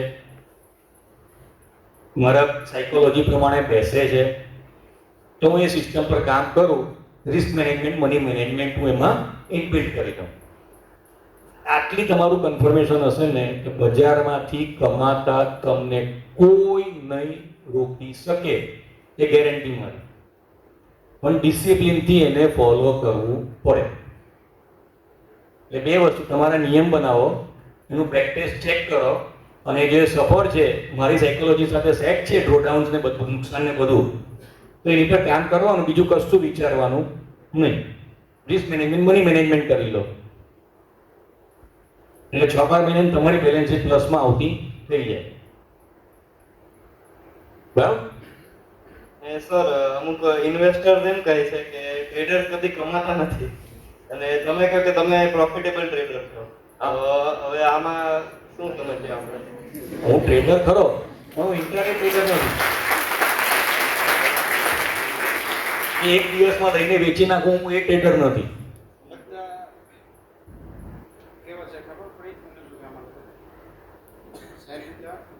અમુક પીરિયડ સુધી પકડી રાખે અને પછી વેચે. એટલે બેસિકલી ઇન્વેસ્ટર ઇન્ટ્રાડે ટ્રેડર્સ કઈ દ્વારા કમાતો ઇન્ટ્રાડે ટ્રેડર્સ 10 લાખમાંથી 9,99,900 નુકસાન કરે. 100 માં હું નથી કહેતો, 10 લાખમાંથી કહું. ઇન્ટ્રાડેમાં આટલા લોકો નુકસાન કરે. સેબી ગમે તે ફિગર આપતી હોય, હું રિટેલના ફિગરની વાત કરું. ઇન્ટ્રાડેમાં કોઈ કમાતું નથી એમ માનીને ચાલજો. કે જે કમાય છે એના નસીબથી કમાય છે, એવો એના જેવું નસીબ આપણું નથી. એ સ્વીકારી લો કે અંબાણીનું ને આપણું નસીબ એક છે જ નહીં ને. અદાણીને આપણું નસીબ છે, આપણા બાપા અદાણી નથી, ગૌતમ અદાણી, તો આપણે નહીં વિચારવાનું એ દિશાનું. પોઝિશનલ બીડી, પોઝિશનલ ડિલિવરી અમે લોકો એ કનેક્ટરમાં વાત કરું. 160 આપણે જે દિવસે 5 સર આપણે લાઈ કરતા હતા ઇરેડા, બરાબર. ઇન્ટ્રાડે મહિલો મારે ક્લાસમાં જવાનું હતું, રિસર્ચની 5 જ મિનિટ હતી, હું સતીશ સર અને 5 બેઠા હતા. ₹2 જેવા કંઈક મને મળ્યા. 2 મિનિટમાં આપણે 55,000 રૂપિયા ખેંચી ગયા. મેં મૂકેલો બી શેરનો ભાવ ₹170. મને ખબર હતી કે આજે જમ્પ મારવાનો જ છે, શોર્ટ કવરિંગ આવવાની હતી. થોડું ક્લાસમાં જવાનું એટલે હું મૂકીને આવી ગયો બહાર. અને 172નો હાઈ મળેલો. અમે જ્યારે 2 લેક્ચર મારું પૂરા થઈને પછી હું આવ્યો ને ત્યારે મને પાર્સલ પાવર સ્પેશિયલ કહેવા આવ્યા અને કે સર 172નો માર્યો, આપણે એમ કે 170માં પડતો વેચાય. બીજા તે દિવસે 3 લાખ રૂપિયા નીકળતો. એટલે ટ્રેડર બનવું હોય ને તો બાયસેલ નિયમો બનાવવાના, એના પ્રેક્ટિસ કરવાના, એના risk management, money management add કરી દો, ટ્રેડર તરીકે તમારી કેરિયર બની શકે. ઇન્વેસ્ટર જ કમાય બેટા. પોઝિશનલ ઇન્વેસ્ટર્સ હોય કે લોંગ ટર્મ ઇન્વેસ્ટર્સ હોય, ઇન્વેસ્ટર સિવાય કોઈ દુનિયામાં કમાતું નથી. હું ઓછામાં ઓછું હોલ્ડિંગ મારું 5 દિવસ, મિનિમમમાં મિનિમમ હોલ્ડિંગ. પછી ભલે 50% નીચે જતો, મને કંઈ ફેર નથી પડતો. અને શું કામ ફેર નથી પડતો કે આપણે રિસ્ક મેનેજમેન્ટ, મની મેનેજમેન્ટમાં આજે જોઈશું. બહુ બોરિંગ લાગે જ ને? ચોક્કસ. એટલે જ શેર બજારમાં ટ્રેડિંગ કરું છું. હાથ તો ઊંચા કરો. ના અલા એ ટ્રેડિંગ કરવાનો. અલા ના કહું 10 લાખમાં 9,99,900 નુકસાન કરે. સ્વિંગ ટ્રેડ કરો. મેથડ બનાવ તારી, એનું પ્રેક્ટિસ કર, પછી ટ્રેડ કર. મેં 11 મહિના મહેનત કરી. કેટલીક સિસ્ટમ બનાવવામાં ગાંડા જેવી મહેનત જે તમે વિચારી નહીં શકો. તમે કદાચ કોડિંગ શીખા હશો, હું 92માં 12મું ક્લિયર કરેલું, 95માં બીકોમ છે અને 98માં LLB કર્યું. અમારી વખતે કોમ્પ્યુટરનો ટાઈમ કહું તો ચાલે. એવા મેં કોમ્પ્યુટર કોડિંગ કરીને નિયમો બનાવ્યા અને ટેસ્ટ કર્યા. 4 વખત પ્રોફિટેબલ સિસ્ટમ બનાવેલી મેં ડિલીટ મારી. પ્રોફિટેબલ બનાવેલી 4 સિસ્ટમો વારાફરતી મેં ડિલીટ મારી. કારણ કે એના ડ્રોડાઉન મારી સાયકોલોજી સાથે સેટ જ નહોતા થતા. રાતના સપનામાં મને કોડ દેખાય, આવા તમારા દિવસો નથી આવવાના. એટલે બેક ટેસ્ટ કર્યા વગર કોઈ પણ સિસ્ટમ ઇમ્પ્લિમેન્ટ કરતા નહીં, મહેરબાની કરીને. આજે તમારી પાસે વેબસાઇટો છે, એવા સોફ્ટવેરો બધા ઇઝી અવેલેબલ છે કે જ્યાં તમે તમારી બેક ટેસ્ટ તમે ઇઝીલી કરી શકો છો. એક ટ્રેડર કમાશે કે જે એની મેથડને ટેસ્ટ કરીને કામ કરતો હશે. એ ટ્રેડર 100% કમાશે. કન્ડિશન એ કે તેને risk management, money management proper કરેલું હોવું જોઈએ. બરાબર? એટલે જો એમના જેવા હોય તો અમારા જેવાનું ઘર નહીં ચાલે. અમારા જેવા છે તો એમને ભાવ વધારાનો ધક્કો અમે મારી આપીએ. એટલે 140 કરોડ છે, એમાંથી 40 કરોડ છોડો, 10 કરોડ બી કામ કરતા તો 10 કરોડના ભેગા બધાના અલગ. તું જે વિચાર તારો પડોશી વિચારે, તને જે ગમે એને ગમે છે. આ લોકોના લીધા પછી ભાવ વધારશે કોણ? મારા તમારા જેવા લોકો. ટ્રેડર કમાય છે, ના નથી. આમ દુનિયામાં એવા ટ્રેડરો બી છે કે જે ફોરેન પ્રોફિટને પણ બીટ કરે.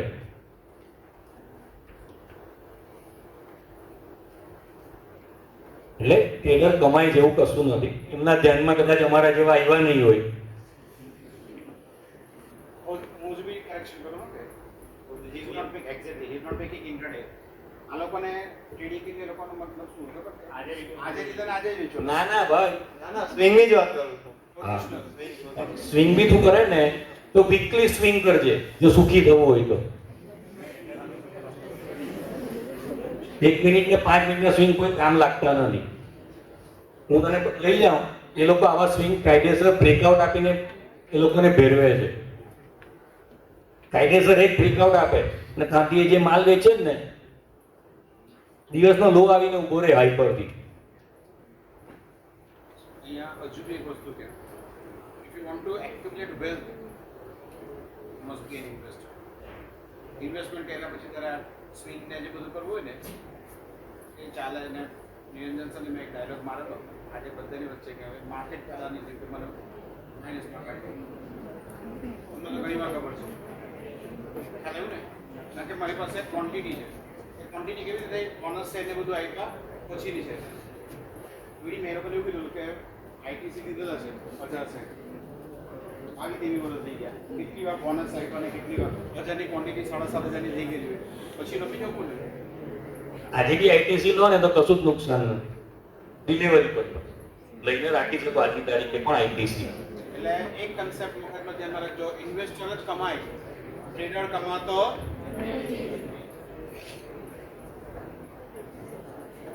પોઝિશન. હવે પોઝિશનલ ટ્રેડર એટલે તમે શોર્ટ ટર્મ ડિલિવરી વાળા અમને કહી શકો.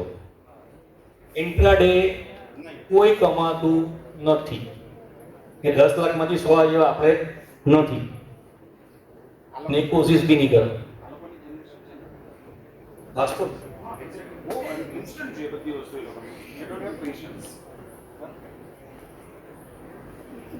ઇન્ટ્રાડે કરશો તો 99.99999 તમારે ચાન્સીસ નુકસાનના છે અને છે.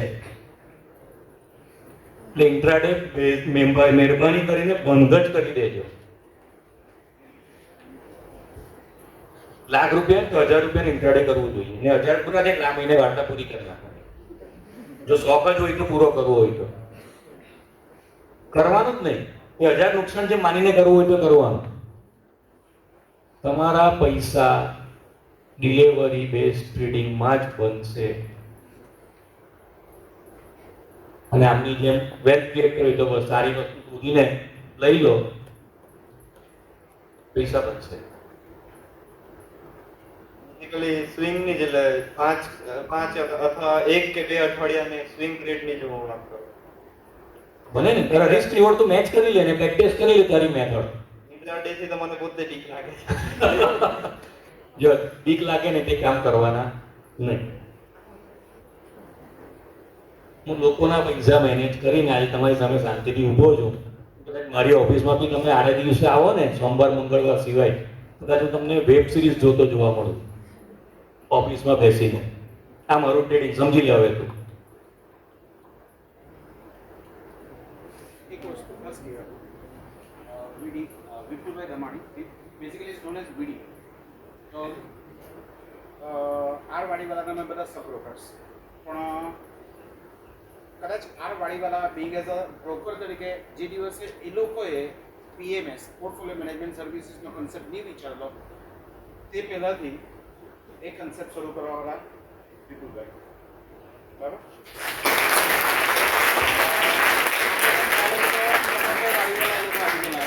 અમરભાઈ, જસમીન અકબરી, આશીષ ચૌહાણ એ લોકો બધા એ દિવસે બી અમારી વાત થઈ ગઈ. અને ઘણી વાર જ્યારે ફંડામેન્ટલ્સ પર કંઈ વાત થાય અને અટકતા હોય તો વિપુલભાઈ જોડે વાત થઈ જાય કે આના પર જરાક જોવાનું છે. 2-3 દિવસ પછી કોલ આવે તો તે કોલ ઘણો લાંબો ચાલે. બરાબર? ત્યારે આખા ચાર્ટ ઓળલી જતા. બરાબર? એટલે હું હજુ બી કહેતો હતો કે વેલ્થ બનાવવાની છે. અને સાંઈ બાબા કહેતા હેવ ફેથ એન્ડ પેશન્સ, શ્રદ્ધા અને સબૂરી. હજુ કે સવાલ તો પૂછ. ના ના, બસ ચાલો તો પેલા ભાઈને આપો.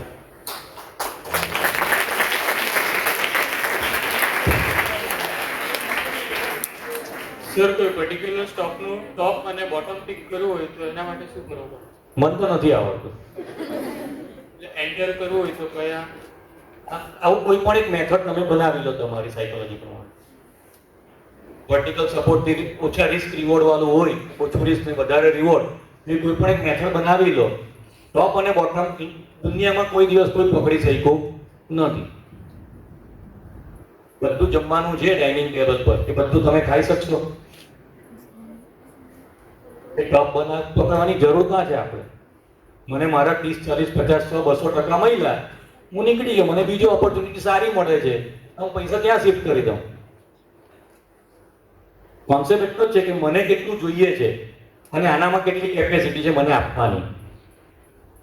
એ મારી ટર્મ્સ કન્ડિશન પ્રમાણે નથી ચાલતો તો ગમે તે નુકસાન હોય કે ગમે એટલો પ્રોફિટ હોય, કોઈને આઉટ કરી દો.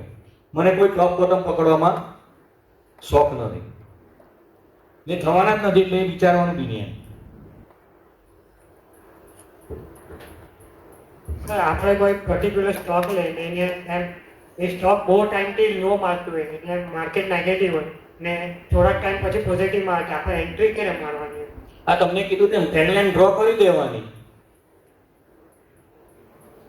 એ લો મારતું હશે તો કંઈક કારણ હશે ને, રીઝન એની પાછળ, એ તમને મન નથી ખબર. ત્યાંથી રિટર્ન થાય, રિવર્સ થાય છે તો ટ્રેન્ડ લાઈન ડ્રો કરો કે ટ્રેન્ડ બ્રેક કરે છે ડાઉનવર્ડનો, તો ત્યાં નાના રિસ્ક રિવોર્ડથી કામ કરવાનું.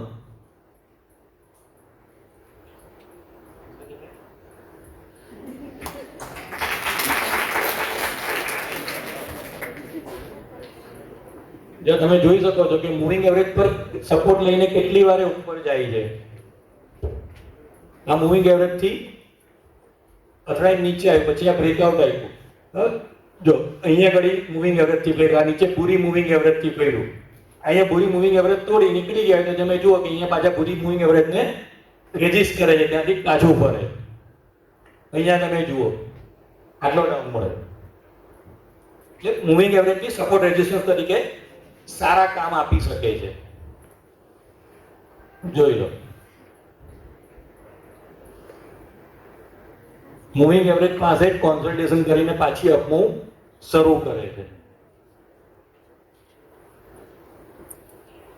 હવે આ સૌથી બોરિંગ પાર્ટ શરૂ થાય. 2 મિનિટનો બ્રેક લઈએ.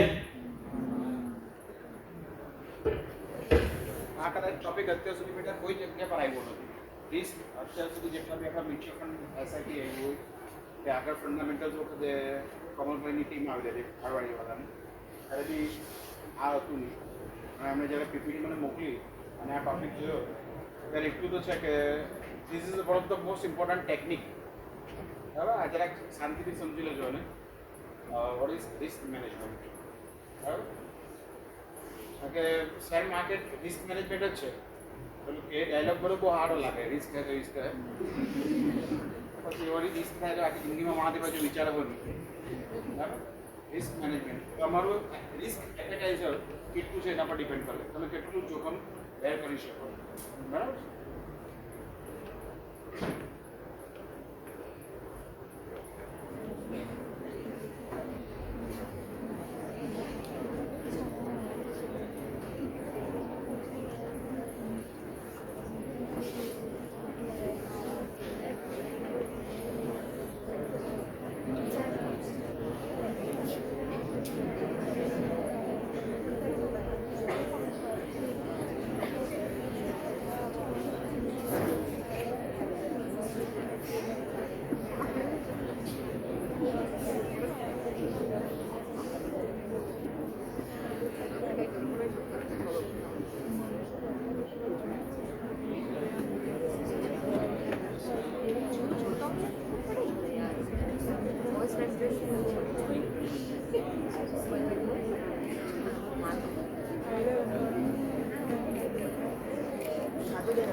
સર આપણે માર્કેટ સાઇડવેઝ ચાલતો હોય ને તેમાં બ્રેકઆઉટ થાય તો એ રિયલ છે કે બ્રેક છે તો તે ડેલ્ટા કે એવી રીતે કેવી રીતે આપણને ખબર પડે? આ વોલ્યુમ કેવું છે તે જોવાનું, આ વોલ્યુમ કેવું છે તે જોવાનું, અને જે કેન્ડલમાં બ્રેકઆઉટ આવ્યો છે એ કેન્ડલની હાઈની ઉપર કેટલી વખત ટકે છે. કે હાઈ બન્યો તેની ઉપર જ નથી જતું તે ફેક બ્રેકઆઉટ જ છે. વોલ્યુમ કેટલું હોવું જોઈએ? એવરેજ કરતા દોડવું. પહેલા 10-15 કેન્ડલનું જે વોલ્યુમ હોય 20 કેન્ડલનું એના કરતા એવરેજ કરતા દોઢું વોલ્યુમ મિનિમમ હોવું જોઈએ. Thank you sir.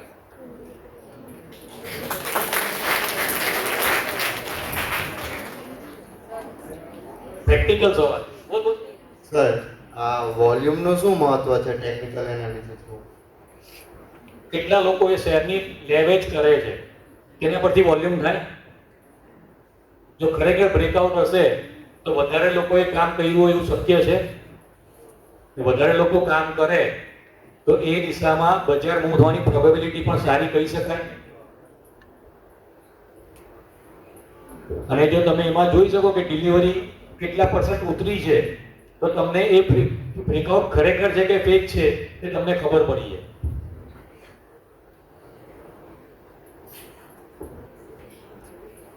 સર અમુક વાર આપણે સેલિંગ હોય તે વધારે દેખાય પેલામાં અને બાયર વધારે દેખાય. કોઈ સેલિંગ વધારે દેખાય ને બાયર ઓછા દેખાય તો પણ સ્ટોકની પ્રાઇસ ઉપર જતી હોય. હું 10% ઉપર મોટી ક્વોન્ટિટી વેચવા મૂકી દઉં ને અહીંયા માર્કેટ ભરે હું લયા કરું તો તમારા જેવા કેટલા લોકો છેતરાઈ જાય એમાં. 10% ઉપર અત્યારે તો જવાનું નથી.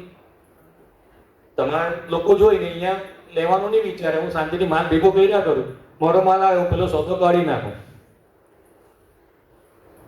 તમે રહેવા લીધા વગર રહી જાઓ ને અમે માલ લઈ જઈએ. એટલે મેઇન 5 ફાયર સેલર્સ છે ને એ જોવાની એક આખી ટેકનિક છે. ટોટલનો કોઈ એટલો મતલબ નથી મારા હિસાબે. બેસ્ટ 5 જે દેખાય આપણને એમાં પણ જોવાની ટેકનિક છે. એ બધી વસ્તુ તમારે ઇન્ટ્રાડે ટ્રેડિંગ કરવું હોય તો કામનું છે. હજી હું એ સલાહ આપતો નથી એટલે હું તમને એ શીખવીશ નહીં. તમારા જેવાએ તો એટલીસ્ટ વીકલી કેન્ડલ જોઈને એની પર તમારું બાય સેલ ડિસિઝન લેવા જોઈએ. બાકીના 5 દિવસ ભણવામાં ધ્યાન આપવાનું. રવિવારનો દિવસ છે એ બહાર ફાંફા મારી એના કરતા આવું કંઈક 1-2 કલાક કામ કરીએ આપણે.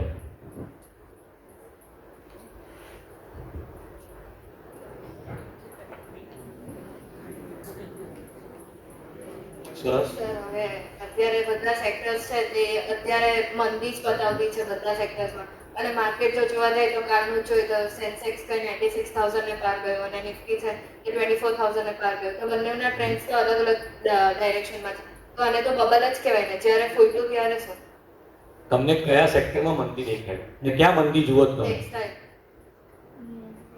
હું સુરત ત્યાં હતો ખબર ને? મારા પપ્પા પણ ટેક્સટાઇલમાં જ છે એના જ લીધે કીધું. હા, હું એવું માનું છું કે ટેક્સટાઇલ ઇન્ડસ્ટ્રીઝ કોરોના પછી આખી ધંધાની મેથડ બદલાઈ ગઈ. મારી પાસે મિલ માલિકથી લઈને મિલના માસ્ટરથી લઈને માર્કેટના વેપારીઓ મારા ક્લાયન્ટો છે અને લૂમ્સ ચલાવવાળા બી મારા ક્લાયન્ટો છે. જે લોકો નવી મેથડ જે બજારનો ટ્રેન્ડ મેથડ ચેન્જ થઈ છે જે લોકો નથી સ્વીકારી તે લોકોને તકલીફ છે. બાકી મારા ક્લાયન્ટો પાસે આજની તારીખે ટેક્સટાઇલમાં ફુરસત નથી. એટલે પર્ટિક્યુલર ચલો એક સેક્ટરમાં હું ના કહું કે ચલો મંદી છે તમે કહો છો હું માની લઉં. સાથે કન્સ્ટ્રક્શન ચાલુ છે, ઇન્ફ્રાસ્ટ્રક્ચર ડેવલપમેન્ટ ચાલુ છે, એક્સપોર્ટ આપણું બૂસ્ટ થાય છે, ડોમેસ્ટિક આર્મ્સ મેન્યુફેક્ચરિંગ ડિફેન્સનું આપણું પ્રોડક્શન વધી રહ્યું છે. એ બધા સેક્ટર ગ્રો કરે, બેન્કિંગ ગ્રો કરે છે. લોકો લોન લેવાની તો ઓછી કરી નથી. લોકો કમાય છે પ્રમાણે બેંકમાં એ લોકોના પૈસા બી હોય છે, બેન્કિંગ ગ્રો થાય છે. તો પર્ટિક્યુલર એક સેગમેન્ટમાં પર્ટિક્યુલર એક ખૂણામાં કશે કદાચ તેજી નહીં હોય પણ ઓવરઓલ માર્કેટમાં તેજી છે. હું સુરતથી અહીંયા આવું છું તો પહેલા ટુ વેજ લાઈન હતી, આજે ડિવાઈડર બનીને 4 લેન લાઈન બની છે. ઇન્ફ્રાસ્ટ્રક્ચર ડેવલપમેન્ટ થયું તો એટલે આ બધા ઇન્ફ્રાસ્ટ્રક્ચર છે. સુરતમાં ઇન્ટરનેશનલ એરપોર્ટ નહોતું, આજે ઇન્ટરનેશનલ એરપોર્ટ બન્યું. ઇન્ફ્રાસ્ટ્રક્ચર કંઈક બાંધકામ થયું હશે તો થયું. ત્યાં પ્લેનોની અવર જવર વધશે, ત્યાંથી અવર જવર કરવાવાળા મુસાફરો વધશે. એ બધું શું બતાવે તમને? એ જે તે સેક્ટરમાં તેજી બતાવે. એટલે તમે જે જુઓ છો એ ઇકોનોમીનો બહુ નાનો ભાગ છે. એ પર્ટિક્યુલર કોઈ એક સેક્ટરનું જ વાત છે.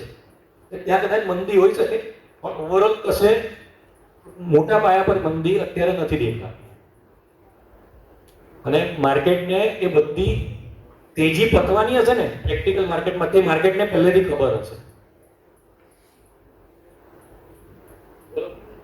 સર હમણાં ગવર્મેન્ટમાં ચેન્જીસ આવ્યા, આટલા બધા ડ્રાસ્ટિક ચેન્જીસ. પહેલા આપણે બીજેપીની ગવર્મેન્ટ ઘણી વધારે પેલું હાઈટમાં હતી, અને આ વખતે ઇન્ડિયન અલાયન્સની પણ ઘણી બધી સીટ્સ આવી, પોલિસીસમાં ચેન્જીસ આવ્યા, આપણા બધા મિનિસ્ટર્સને બધા ચેન્જ થયા, બધા ચેન્જ થયા, તો એનો માર્કેટ પર કોઈ અસર નથી. મેજર કોઈ પણ મિનિસ્ટ્રી બીજેપીએ છોડી નથી ને એમાં કોઈ માણસ બદલાયા નથી, કોઈ પોલિસીમાં ચેન્જ થયા નથી. પોલિસીમાં ચેન્જ થાય ને તમારું બજાર પહેલા જ રિએક્ટ કરીને તૂટી ગયું હોય. પોલિસીમાં કોઈ ચેન્જ આવ્યા નથી. ગવર્મેન્ટના ઇન્ફ્રાસ્ટ્રક્ચર અને સ્પેન્ડિંગ, બીજા બધા સ્પેન્ડિંગ પણ વધશે, કારણ કે એ લોકોની ઇન્કમ ટેક્સ અને જીએસટીની ઇન્કમો વધી રહી છે. ડિફેન્સનું બધું એક્સપોર્ટ થઈ રહ્યું છે, ગવર્મેન્ટ કંપનીઓ ઘણા સારા નફા કમાઈ રહી છે. બેન્કિંગ સારું છે એટલે આરબીઆઈ લોકોને ડિવિડન્ડ પે કરે છે. આ બધું આપણે પેપરમાં વાંચતા હોઈશું ને કે આરબીઆઈ વખતે આટલા હાઈએસ્ટ ડિવિડન્ડ પે કર્યું ગવર્મેન્ટને. ગવર્મેન્ટ પાસે પૈસા વધારે આવે, ગવર્મેન્ટ સ્પેન્ડિંગ વધે ને, ગવર્મેન્ટ સ્પેન્ડિંગ વધે ને એટલે ઇકોનોમીમાં બૂમ આવે ને. કારણ કે ગવર્મેન્ટ જે પૈસા કરવાના ને એ સામાન્ય બિઝનેસમેન કરતા ઘણા વધારે મોટા પ્રમાણમાં હોય.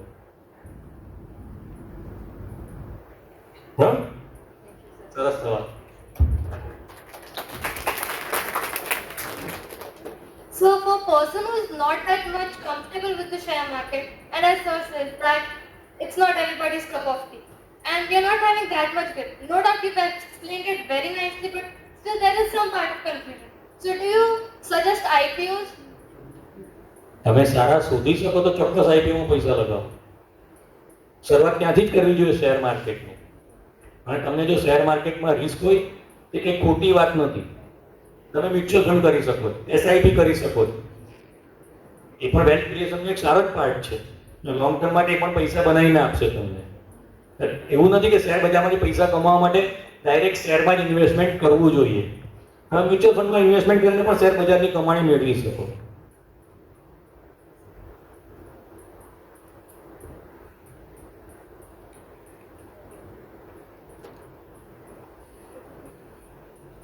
બીજા કોઈ?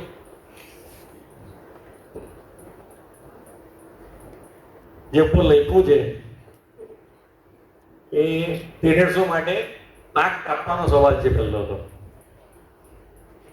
એક ગણિત એવું કહે છે કે પર ટ્રેડ તમારા કેપિટલની 2% કરતા વધારે લોસ જાય ને તો આજે લઈને 2 વર્ષે 4 વર્ષે તમારી બધી જ કેપિટલ ઝીરો થઈ જવાની છે. એવું આખું એક કેલ્ક્યુલેશન છે ને એ કેલ્ક્યુલેશન મોન્ટે કાર્લોની મેથડથી પણ તમે માપી શકો છો. એટલે પર ટ્રેડ, ધારો કે મારી પાસે ₹1,00,000 છે તો હું કોઈ પણ એક ટ્રેડ લઉં છું તો 2% એટલે કેટલા થયા? ₹2,000. કોઈ પણ ટ્રેડમાં મારી 2,000 થી વધારે લોસ જવી જોઈએ નહીં. અને જે 95% લોકો શેર બજારમાં નુકસાન કરે જ ને એવા કોઈ નિયમો પાડતા જાણતા નથી એટલે એ લોકો નુકસાન કરે. 2%નો નિયમ જે હું 1% નથી આપતો, એવરેજ નુકસાન. એટલે તમે ટ્રેડિંગ કરતા હોય તો જોઈ લેજો કે તમારા કેપિટલના દર મહિને 2% કરતા વધારે લોસ ચાલી જાય છે એટલે ધંધો બંધ કરી દેજો. અને એ વસ્તુ હોય ને તો જે પ્રેશર ક્રિએટ કરે, બાકી બજારમાં કશે કોઈ જે પ્રેશર ક્રિએટ થતું નથી. જો હું ₹1,00,000 છે તો હું ₹2,000 જોખમ લઉં છું તો મને 5,000 થી 6,000 જે તે ટ્રેડમાં પ્રોફિટ મળવો જોઈએ. જો આ કેલ્ક્યુલેશન હશે ને તો 10 માંથી 5માં નુકસાન જશે ને મારું, તો હું છેવટે 10 ટ્રેડ પૂરા થયા પછી હું કમાઈને નીકળીશ. 5 ટ્રેડમાં હું આપીશ કેટલા એ લોકોને? ₹10,000. અને બાકીના 5 ટ્રેડમાં ₹5,000 પ્રમાણે લઈશ કેટલા હું? ₹25,000. 25 માંથી 10 ગયા 15,000 તો ઘરે આવશે ને મારી પાસે. પણ ક્યારે આ શક્ય બને? જ્યારે હું રિસ્ક રિવોર્ડ મેનેજ કરું છું. એટલે કોઈ ટ્રેડ લઉં છું તો આ નીચે કેલ્ક્યુલેશન આવે 15,000 નેટ તમારા આવે તો 15% રિટર્ન થયું. કેટલું? બેંકની એફડી કેટલી આજે? 7-8%. એના કરતા ડબલ આવ્યું. વેલ્થ ક્રિએટ થાય કે નહીં થાય? થાય ને? રિસ્ક મેનેજમેન્ટ, મની મેનેજમેન્ટ અગત્યનું જેવું ખ્યાલ આવે અહીંયાથી અપનાવવું જોઈએ.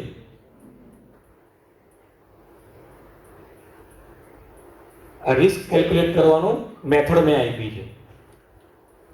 1 લાખ રૂપિયા આપણે લગાવીએ છીએ, 118 ની ઉપર જાય તો બાય કરવાનું છે એવું મેં મારી મેથડ પ્રમાણે જોઈ લીધું અને 103 નો સ્ટોપ લોસ આવે તો 15 રૂપિયા નુકસાન છે અને 1 રૂપિયો ખર્ચા દલાલી ને ટેક્સીસ ને બધું લાગે એટલે મને 16 રૂપિયા નુકસાન જાય જો આ ટ્રેડ મારી અગેન્સ્ટમાં ગયો તો. હવે હું 20,000 રૂપિયા પર્ટિક્યુલર એક ટ્રેડમાં લગાવું અને 118 રૂપિયા પ્રમાણે ભાવ તો મારે 169 શેર લેવાના આવે બરાબર. હવે 169 માં હું 16 રૂપિયા નુકસાન ગણું તો 27 વ્યાજબી કે ખોટું? શું ખોટું છે?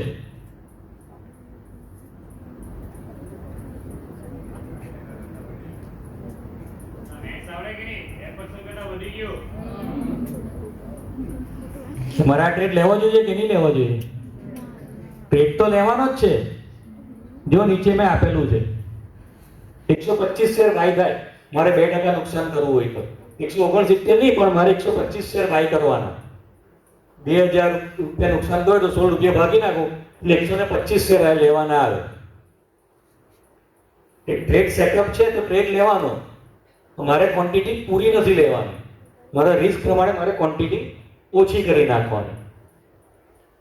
હવે આ સ્ટોક્સનો 158 રૂપિયાનો એટલે 156 રૂપિયાનો પ્રીવિયસ સ્ટોક હતો, 158 આપણા રિસ્ક રિવોર્ડ પ્રમાણે ટાર્ગેટ બેસે છે. તો પોસિબલ છે 156.58 નો ભાવ આપણને મળી શકે? પ્રીવિયસ સ્ટોકને ટચ કરવા જાય ત્યાં રેઝિસ્ટન્સ લે, હું ત્યાં મારો પ્રોફિટ બુક કરું તો ચાલે ને? તો રિસ્ક રિવોર્ડ ફેવરેબલ થયો હવે. એટલે આપણી મેથડ પ્રમાણે કોઈ બાય સેલ આવે છે, બાય આવે છે તો લેવાનું, પણ એમાં આપણે આપણી ક્વોન્ટિટી નક્કી કરવાની કે મારા રિસ્ક પ્રમાણે નુકસાનની પર્સન્ટેજ વધારે આવે તો મારે ક્વોન્ટિટી એટલી ઓછી લેવાની. આ તમે શીખશો ને તો તમને કોઈ પણ ટ્રેડ લેવા માટે પ્રેશર નહીં આવે. સ્ટોપ લોસ હશે તો તમે કમ્ફર્ટ ઝોનમાં હશો.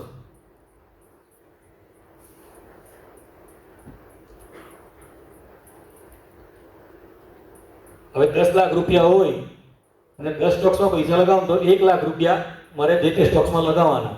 2% રિસ્ક ગણું તો 20,000 રૂપિયા પર ટ્રેડ મારું રિસ્ક આવવું જોઈએ. 20,000 10 લાખના 2% થયા. અને જો એ 10 લાખને હું 1 લાખ છે 10 ની જગ્યાએ એને હું 20 સ્ટોક્સમાં ડિવાઈડ કરું તો એક આઈટમમાં મારે 5,000 રૂપિયા નાખવાના આવે. હું કોઈ કેલ્ક્યુલેશન નહીં કરીશ ને તો પણ રિસ્ક રિવોર્ડ મારી ફેવરમાં રહેશે.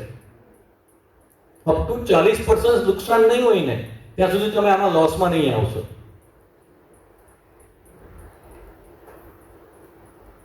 આમાં તમે જુઓ તો 1.5% જેટલો સ્ટોપ લોસ આવતો હતો, 16 રૂપિયા એટલે 118 ના 1.5%.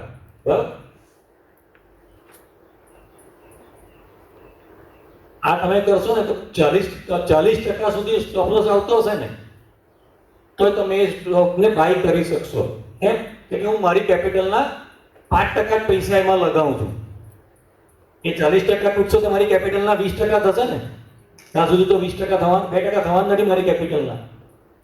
એક આઈટમમાં 5% થી વધારે પૈસા નાખવા નહીં. અને આ નિયમ હું આજની તારીખે મારી જિંદગીમાં એપ્લાય કરું છું. એટલે કહું ને કે લીધો ને 40% તૂટ્યો તો બી મને ટેન્શન નહીં આવે અઠવાડિયા લગી. એ કારણ આ હું મારી કેપિટલના 5% થી વધારે કોઈ પણ એક સ્ટોકમાં પૈસા નાખતો નથી. આમ સહેલું છે પણ પ્રેક્ટિકલ કરવા જઈએ ને લોકો એપ્લાય નથી કરી શકતા આ વસ્તુ. આટલા શેર આવે એમાં શું કમાવાનું? હું શીરો બનાવું ને 1 ચમચી ખાંડ નાખું ને 4 ચમચી ખાંડ નાખું, મીઠાશમાં ફરક પડે કે નહીં પડે? જેટલા પૈસા હોય તેટલા જ વસ્તુ શેર લેવાના, જે આવ્યું તેમાં ખુશ રહેવાનું, એને એડ કરતા જવાનું, કમ્પાઉન્ડિંગ કરતા જવાનું. તો 6-12 મહિને 2 વર્ષે તમે ક્વોન્ટિટી પર પહોંચી જાઓ એટલે મોટી ક્વોન્ટિટી તમારે રિસ્ક રિવોર્ડમાં બેસી શકે. એટલે કમ્પાઉન્ડિંગ એ 8મી અજાયબી છે દુનિયાની. આજે કદાચ અજાયબી વધી ગઈ હશે, 10 છે તો આપણે 11મી અજાયબી કહી શકીએ. ઇન્વેસ્ટમેન્ટના કરેલા પૈસા તમારે કમ્પાઉન્ડિંગ કરવા જોઈએ. એ ક્યારે કરી શકશો? નફો આવશે તો. નુકસાનમાં ક્યાં કમ્પાઉન્ડિંગ કરવા જશો?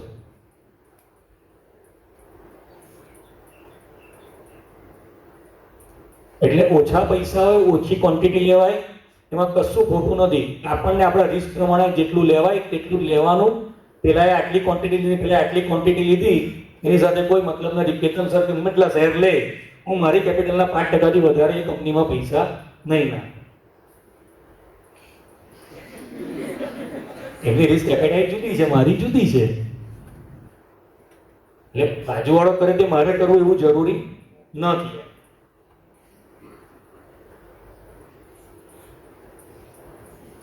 હવે પેલો 118 વાળો ટ્રેડ આપણે જોઈએ પાછો, તો 5000 પ્રમાણે મારે 42 શેર લેવાના આવે. 42 શેર હું 16 રૂપિયા નુકસાન ગણું તો 2000 ની સામે ખાલી મને 672 રૂપિયા નુકસાન આવે.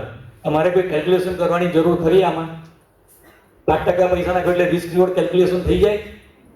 મોટા ભાગના કેસમાં થઈ જાય. અને નહીં થતું તો તમારી મેથડ અને એન્ટ્રીની સિસ્ટમ ખોટી છે.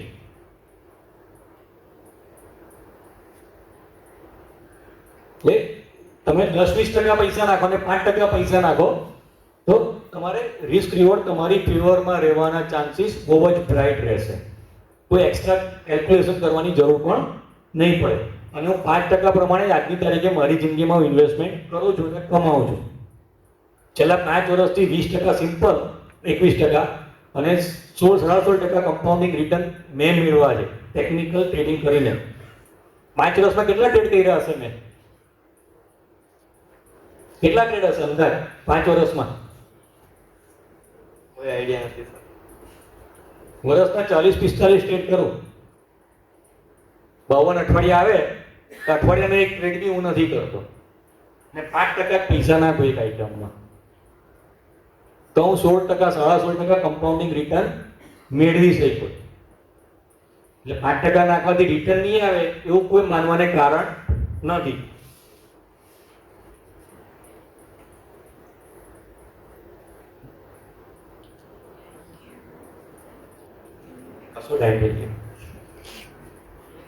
કોઈને કોઈ સવાલ? સર કોઈ વાર એવું થાય છે કે R1 R2 સ્ટોક કોઈ તોડી દે છે અને એના પછી એક કે બે નાની કેન્ડલ પણ બને છે, તો ત્યારે આપને લાગે કે ભાઈ આને બ્રેકઆઉટ આપ્યું, પણ પછી એના પછી જ પાછું નીચે રેલી આપી દે છે. તો આવામાં બજાર ઉપર જાય અને કેન્ડલની સાઈઝ નાની થતી જાય ને તો એ રિવર્સલના ચાન્સીસ પણ હોઈ શકે. અને R2 ની ઉપર જાય ને એટલે પર્ટિક્યુલર જે તે દિવસની એની સ્ટ્રેન્થ ઓવર થઈ શકે એવું બને. બહુ ઓછા શેર હોય જે R2 ને પણ ક્રોસ કર્યા પછી R3 R4 સુધી જાય. R2 થી ચાન્સ છે કે ત્યાંથી પાછું એકવાર R1 કે પીવોટ સુધી રિટ્રેસ થવા આવે. R2 ની ઉપર બાય કરવું એ ઘણીવાર જોખમ તમારું વધારી દેશે. R1 ની ઉપર તમે બાય કરી શકો, R2 ની ઉપર બાય કરવું જોખમ વધારી શકે.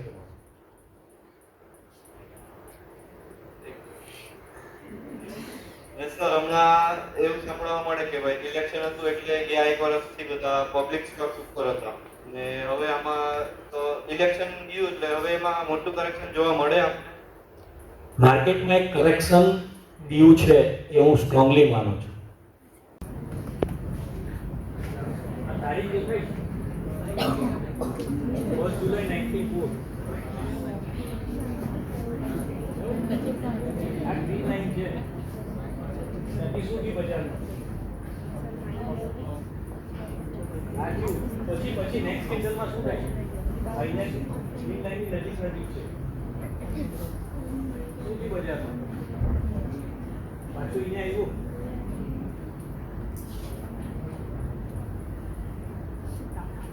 હા 2 ક્વાર્ટર આવ્યું, 3 ક્વાર્ટર, 3 ક્વાર્ટર, 4 क्वार्टर, 4 क्वार्टर, एक कोरोना પહેલા હા 4-5 ક્વાર્ટર અને અત્યારે પાછું આ લેવલ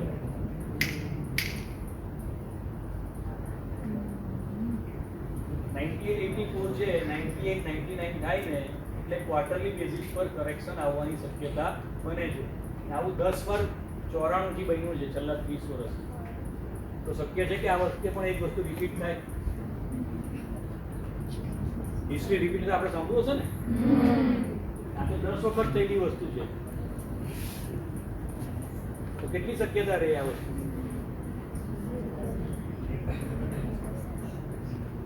કરેક્શન આવે કે નહીં આવે? કશું બીજું જાણવાની જરૂર ખરી કે ચાર્ટ મને કહી દે બધું? પાછળ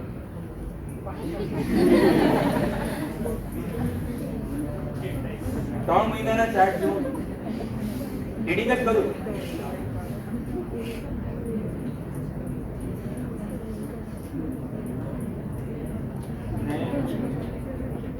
વીરસ્ટોક.blogspot.in કરીને મારી બ્લોગ છે, ત્યાં તમને આવા 29 અલગ અલગ સેક્ટર અને ઇન્ડેક્સના ચાર્ટ જોવા મળશે. આવા જ બધા ચાર્ટો ત્યાં મૂકેલા છે. કેટલી કંપનીઓને આ બાબતે ધંધા મળશે, કેટલી કંપનીઓ મલ્ટીબેગર બનશે. મલ્ટીબેગર એટલે 100 રૂપિયા હશે, 300, 400, 500 ને 1000 થઈ શકે. અને એ બેનિફિટ ઇન્વેસ્ટરને મળશે. 10 વર્ષમાં 100 ને 1000 ને 10,000 થવાના ચાન્સીસ વાળી કંપનીઓ ઇન્ડિયામાં ઘણી પેદા થવાની છે. એટલે ઇન્ડિયામાં ગોલ્ડન 2036 સુધી તો મને કોઈ ડાઉટ નથી. વચ્ચે કરેક્શનો આવશે, ઇટ્સ ઓકે. આપણે શ્વાસ અંદર લઈએ અને બહાર કાઢી બંને પ્રોસેસ થાય. માર્કેટ વધે અને ઘટે એ જ વસ્તુ છે.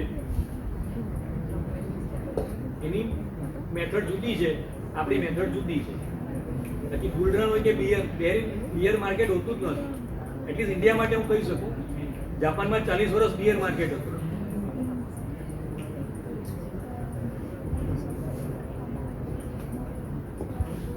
સર, મારે ટ્રેડિંગ નથી કરવું, લોંગ ટાઈમ ઇન્વેસ્ટમેન્ટ કરવું છે, તો મેં કેવી રીતના ટેકનિકલ મેથડ અપનાવ્યો હતો? કેવી રીતના? વીકલી, મંથલી, ક્વાર્ટરલી ચાર્ટ જુઓ, યરલી ચાર્ટ જુઓ. સર, એ ખબર જ નહીં હોય તો પછી એસઆઈપી માં ચાલ્યા જાઓ. ને સર, એ જાણવું હોય આપણે, ને મારે એસઆઈપી નથી કરવું, આ લોંગ ટાઈમ ઇન્વેસ્ટમેન્ટ જ કરવું છે, ને મારે જાણવું હોય તો હું કરું? શીખવું પડે, ડિટેલમાં શીખવું પડે. Thank you.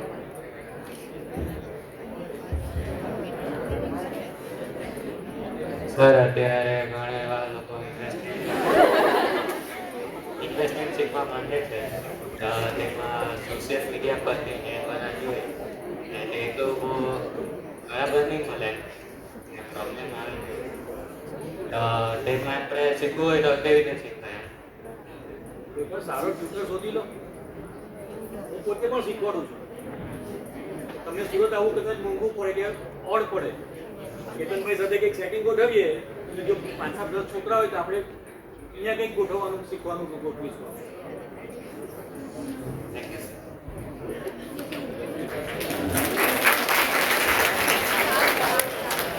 Thank you. આટલા વખત શાંતિથી સાંભળવા માટે, રિસ્પોન્સ આપવા માટે. Hi, Drashti Rabadia, being a student of 12th Commerce. First of all, I am thankful to Almighty for giving us courage and spirit to arrange this glorified event. His blessing has turned this event into grand success. I like to convey my gratitude to everyone here, especially Vipul sir for taking the time to join us today and for assisting us in making this event a huge success. His own ideas and elegance of explanation of everything, I need to mention my deepest sense of appreciation.